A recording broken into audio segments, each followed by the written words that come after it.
Halo Sobat Zana, welcome back to Zona Film Populer. Kali ini Mina mau membahas alur cerita tentang film dengan genre action yang baru saja rilis di Indonesia awal tahun ini. Judulnya adalah World of Man. Film World of Man bercerita tentang seorang pria dengan julukan H atau H yang melamar pekerjaan sebagai petugas keamanan di perusahaan jasa pengantaran uang. Pekerjaannya sebagai awak truk pengantar uang membuatnya harus berhadapan dengan banyak perampokan. Namun, H ternyata bukan petugas biasa. Dia memiliki latar belakang dan masa lalu yang membuatnya ingin balas dendam. Ups, sebelumnya, konten ini adalah konten video spoiler. Untuk kalian yang gak suka dengan konten video spoiler, berarti video ini bukan untuk kalian. Film ini diawali dengan kejadian perampokan yang dialami oleh dua orang petugas jasa pengantar uang di bawah naungan perusahaan Fortico. Mereka berdua tidak dapat melawan para perampok karena mereka harus mentaati protokol perusahaan. Kejadian naas ini pun membuat mereka berada dalam masalah dan baku tembak. Sayangnya, kejadian ini pula mereka harus terbunuh karena tembakan dari salah satu perampok. Film ini dimulai dengan babak satu yang berjudul Roh Jahat. Beberapa tahun setelah kejadian itu, Fortico masih sangat berduka, dan Fortico sendiri harus memulai membuka lembaran baru dengan kembali merekrut pegawai baru. Di sini ada seorang pelamar baru yang sangat profesional karena pernah bekerja sebagai security di salah satu agen security terbesar di Inggris. Dia adalah Patrick Hill. Di dalam ruangan interview, dia diberikan beberapa pertanyaan tentang kehidupan pribadinya. Hal ini untuk memastikan bahwa dokumen yang dia berikan adalah asli. Setelah melewati beberapa pertanyaan, Patrick dikirim untuk melakukan beberapa tes. Di antaranya adalah tes fisik, tes mengemudi, dan tes menembak. Dia tampak diragukan oleh senior-seniornya karena nilai tes yang dia dapatkan hanya berkisar di angka 70%. Tapi hal ini tidak membuat Patrick ditolak dari perusahaan tersebut. Dia tetap diterima menjadi pegawai di perusahaan Fortico. Di hari perkenalannya, dia mendapatkan julukan baru sebagai Mr. H atau Mr. H, dan dia juga diberikan izin untuk menggunakan dan mempunyai senjata. Di situ pula dia dikenalkan dengan banyak rekan kerjanya, yang sayangnya banyak dari mereka yang kurang ramah terhadap kehadiran Patrick. Salah satunya adalah Dave yang memiliki nama samaran sebagai Boy Sweet. Mereka sempat mengalami adu mulut, tapi untungnya Bullet selaku senior mereka mencoba menenangkan dan mencoba membujuk Dave bahwa Patrick adalah rekan kerja yang menyenangkan. Pekerjaan pertama Patrick pun dimulai. Di pengiriman pertama ini, dia mengantar uang bersama dengan Bullet dan Dave. Seperti kemarin, Dave nampak tidak ramah dengan Patrick. Pengiriman pertama berjalan lancar. Lanjut ke pengiriman kedua, di mana Patrick dan Dave menunggu Bullet untuk mengantarkan uang ke dalam perusahaan. Tapi saat seharusnya Bullet kembali, dia tidak kunjung kembali. Hal ini membuat Patrick bertanya-tanya. Walkie-talkie milik Dave berbunyi, dan jelas itu adalah suara Bullet yang sedang dalam bahaya. Hal ini membuat Dave nampak panik dan mencoba menghubungi stasiun Fortico untuk meminta bantuan. Tapi sayangnya perampok itu tidak mengizinkan mereka untuk melakukan laporan dan meminta mereka untuk mengikuti perintah dari perampok tersebut. Patrick yang melihat Dave panik berusaha menenangkan Dave. Mereka mengikuti perintah dari perampok tersebut, dan mereka sampai di titik di mana perampok itu meminta mereka melempar uang dari truk Vertigo ke dalam mobil vannya. Dan sebagai gantinya, mereka melepaskan Bullet yang sudah babak belur. Patrick meminta Dave mengikuti arahan, dan Patrick mulai melemparkan beberapa karung uang ke dalam mobil van. Di sini, Patrick melakukan tipuan dengan melemparkan karung uang keluar dari van, dan hal ini membuat perampok itu tampak sangat marah. Tanpa diduga, Patrick menembak salah satu dari perampok tersebut. Aksi tembak-menembak pun tidak bisa dihindari. Patrick terlihat sangat mahir menggunakan pistolnya. Bullet dan Dave yang melihat itu tampak tidak percaya dengan keahlian yang dimiliki Patrick. Saat tiba di kantor, mereka bertiga diinterogasi. Namun, semua yang mereka katakan tampak sama. Pihak psikiater perusahaan pun tidak mempercayai mereka karena tidak ada luka ataupun goresan sedikit pun di tubuh Patrick. Bahkan mereka meragukan bahwa itu adalah ulah Patrick. Patrick menjelaskan bahwa di sini dia hanya menggunakan insting untuk bertahan hidup, yaitu dibunuh atau membunuh. Karena kejadian ini, Patrick dianggap pahlawan oleh rekan kerjanya, dan karena kejadian ini pula, dia diminta dipindahkan ke bagian administrasi oleh kepala psikiater. Karena menurut psikiater, pekerja yang telah mengalami kejadian perampokan akan mengalami PTSD dan dianggap akan mengalami gangguan mental saat bekerja. Tapi hal ini dicegah oleh pemilik Fortico, karena menurutnya Fortico seharusnya memiliki seseorang yang ahli seperti Patrick. Kepala psikiater meragukan keputusan pemilik Fortico, tapi dengan tegas pemilik Fortico menjelaskan bahwa berkat kejadian ini, kepercayaan pelanggan untuk Fortico semakin naik. Malam harinya, Patrick mengikuti acara minum bersama dengan rekan kerjanya. Di sana, dia tampak menjadi seorang individualis yang tidak mau berbaur. Bahkan, dia terlibat percekcokan dengan salah satu pegawai Portico. Adegan berpindah saat Patrick di rumahnya. Di sini, dia terlihat sedang menyelidiki sesuatu, karena ada seorang perempuan datang dan membawakan beberapa berkas pribadi kepadanya.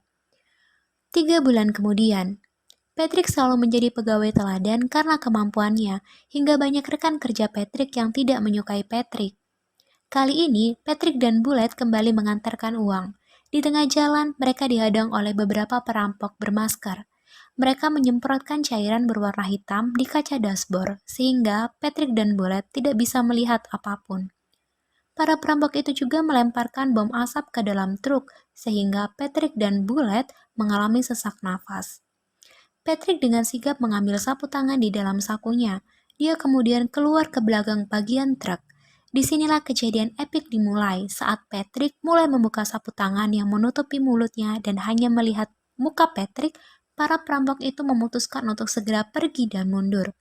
Nah lo, lihat aja jadi takut kan? Seluruh orang di Vortico tidak percaya dengan apa yang mereka dengar. Bahkan Bulat sendiri pun tidak percaya dengan apa yang dia lihat. Seluruh orang di Vortico mulai bertanya-tanya, apakah Patrick adalah seorang psikopat atau orang semacam itu. Bullet dan Dave yang pernah bekerja dengan Patrick juga merasa curiga dengan Patrick. Bahkan Bullet pun memberikan julukan baru kepada Patrick, yaitu roh jahat. Adegan berpindah di rumah Dana, salah satu rekan kerja wanita Patrick. Nampaknya mereka berdua telah menikmati malam indah bersama. Sesudahnya, Patrick mencoba membangunkan Dana dan meminta Dana untuk mengikuti Patrick ke ruang tamu. Dana yang tampak masih sangat kelelahan mencoba mengikuti kemauan Patrick. Di ruang tamu, Patrick menunjukkan beberapa tumpukan uang kepada Dana dan menanyakan dari manakah uang ini Dana dapatkan. Awalnya Dana menolak untuk menjawab pertanyaan Patrick, tapi Patrick dengan wajah dinginnya mengarahkan pistol dan menembakkan 2 peluru ke samping Dana yang mengenai sofa milik Dana. Dana yang merasa Patrick sangat menyeramkan akhirnya menjawab bahwa dia mendapatkan itu saat dia mencurinya. Dan di sini kita akan diperlihatkan dengan jelas siapa Patrick itu, dengan wajah dingin dan pistol di tangannya. 3 minggu kemudian, Patrick sadar dari komanya dan menyadari bahwa putra semata wayangnya telah terbunuh akibat kejadian itu. Anak buah Patrick merasa sangat berduka dan bersalah atas kejadian itu. Dengan sigap, mereka membantu Patrick menemukan pembunuh anaknya. Dimulai dari meringkus dan membunuh banyak perampok di kota itu hingga kelompok orang-orang yang mereka curigai. Tapi tidak ada satupun tanda bahwa orang-orang yang mereka bumi hanguskan adalah orang yang mereka cari. Sampai di titik terakhir, mereka menghabisi kelompok perampok, perdagangan manusia, narkotika, dan pembunuh bayaran yang bernama Gacy bersaudara. Tapi hasilnya pun nihil. Gacy bersaudara hanyalah perampok dalam skala kecil dan tidak terlibat dalam kejadian naas itu. Salah satu anggota anak buah Patrick mengusulkan untuk Patrick menyerah, karena kemungkinan perampokan ini bukanlah orang luar atau kelompok perampok pada umumnya, karena bisa jadi mereka semua adalah orang-orang dari dalam sendiri. Dari sinilah kita tahu apa tujuan Patrick bergabung dengan Vortico.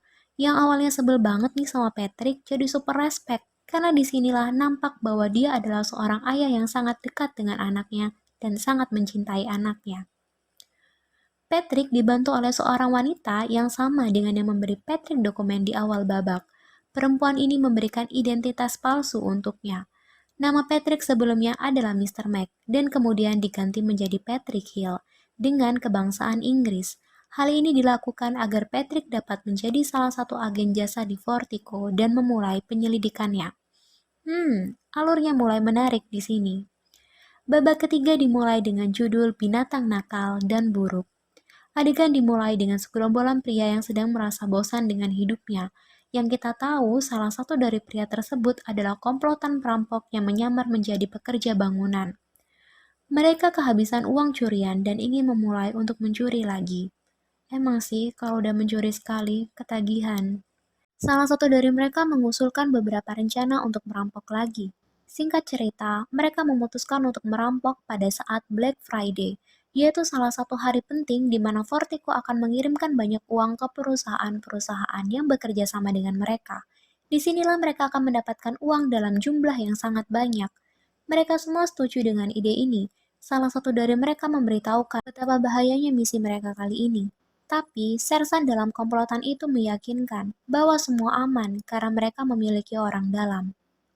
Salah satu dari mereka yang bernama Jan tidak ingin ikut dalam misi, tapi sersan coba meyakinkan Jan tentang keberhasilan dalam misi ini. Kita tahu bahwa Jan di sini adalah orang yang dicari-cari oleh Patrick. Mereka mulai merencanakan semua misi dengan matang. Di sisi lain, keadaan Fortico sangat sibuk karena Black Friday. Semua dituntut untuk bekerja keras dan teliti dalam Black Friday kali ini. Patrick dan Bullet kembali bekerja sama untuk pengantaran uang. Saat perjalanan, Bullet mencoba memberitahu Patrick atas apa yang akan terjadi hari ini. Patrick mendengarkan dengan seksama ancaman dan penjelasan dari Bullet. Bullet hanya meminta Patrick untuk menurut dan diam dan tidak bertindak menjadi superhero untuk hari ini. Dan imbalannya, Bullet akan menyelamatkan nyawanya. Di satu sisi ini juga, rencana komplotan tersebut dan orang dalam yang mereka maksud adalah Bullet. Gak nyangka sih kalau di sini Bullet bakal jadi seorang pengkhianat. Di awal-awal kita akan dibuat tegang dengan Patrick yang menjadi tawanan, begitupun dengan Dave yang tidak bisa melakukan apa-apa, dan banyak pegawai dari Fortico yang tertembak. Para perampok itu mencoba membuka paksa gerbang penutup senjata dan mencoba melumpuhkan penjaga senjata. Aksi tembak-menembak pun terjadi, seperti film action dengan senjata. Adegan di sini pun terlihat sangat menegangkan, terutama saat Patrick mencoba melepaskan diri dari ikatan yang dibuat perampok dan mencoba melawan para perampok tersebut. Aksi dari Jason, aka Patrick, memang tidak pernah mengecewakan saat bermain film action. Dia mencoba menembaki semua perampok itu dan membunuh mereka semua. Di sisi lain, ada Dave yang juga mencoba membantu Patrick, tapi sayang, dia justru ketakutan. Perampok itu hampir menyelesaikan misinya, dan ini saatnya mereka kabur sebelum anggota SWAT datang dan mengepung. Rencana mereka berjalan dengan baik, meskipun ada salah satu temannya yang ikut tertembak. Misi selanjutnya adalah membawa truk Fortico melewati mobil polisi di depan gerbang Fortico. Saat pengemudi truk melewati gerbang penjagaan, Patrick yang lemas karena tertembak melihat supir truk itu, yang ternyata orang itu adalah orang yang dicari oleh Patrick, orang yang membunuh Doggy anaknya. Misi ini pun berhasil. Aksi kejar-kejaran mobil polisi, mobil SWAT, dan truk Vertigo yang dikendarai perampok menjadi aksi yang sangat menegangkan dan sangat menarik. Mereka menjalankan misi selanjutnya, yaitu membawa mobil ke sebuah gedung yang memiliki banyak terowongan bawah tanah. Di sana, mereka telah menyiapkan ATV dan juga mobil yang digunakan untuk melarikan diri. Babak terakhir yang berjudul Hati, Jantung, dan Paru. Babak ini adalah babak penentu dari kisah ini. Pertanyaannya adalah, akankah Patrick menemukan pembunuh anaknya? Jawabannya adalah yup. Patrick menaruh HP dengan pelacak ke dalam karung uang saat dia mencoba melumpuhkan perampok di dalam Fortico. Jan yang baru selesai mandi sangat merasa senang karena melihat banyaknya uang di dalam rumahnya. Tiba-tiba dia mendengar dering HP di dalam salah satu karung uangnya. Dan penelpon itu adalah Patrick, yang ternyata sudah menunggu Jan di dalam rumahnya. Jan sangat terkejut akan kedatangan Patrick. Dia pun menanyakan ada keperluan apa Patrick datang. Dengan senang hati, dia berbagi uang kepada Patrick. Tapi sebelum menjawab pertanyaan Jan, Patrick melemparkan sebuah amplop coklat ke arah Jan dan meminta Jan untuk membaca amplop tersebut. Jan membaca amplop tersebut yang berisikan tentang detail kematian yang menyebabkan Doggy, anaknya, terbunuh. Di sini, Jan baru menyadari bahwa Patrick adalah salah satu orang yang dia tembak saat dia berusaha menolong anak yang sebelumnya Jan tembak. Patrick mengatakan bahwa dia menginginkan jantung Jan. Sebelum dia menembak jantung Jan, Jan sempat memberontak dan mengatakan bahwa Patrick gila. Tapi Patrick tidak peduli. Dan kemudian, dor. dia menembak jantung Jan. Dan seketika Jan lumpuh tak berdaya. Di akhir adegan, Patrick mengatakan bahwa yang terbunuh adalah anaknya yang bernama Dougie. Dan cerita pun berakhir. Meski endingnya banyak mendapatkan komentar yang kurang bagus karena dinilai kurang dan terkesan cepat, tapi ending ini juga sangat relatable menurut Mina. Karena Patrick hanya membalaskan dendam untuk anaknya dengan membunuh pembunuh anaknya dengan cara yang sama persis. Kalau menurut kalian gimana? Kalian komen ya. Oke Sobat Zana, sampai ketemu di video-video kita selanjutnya. Jangan lupa klik like, comment, and subscribe. Dan untuk kalian yang mau request alur cerita film, bisa langsung komen di bawah ini. So, bye-bye. See you next on video.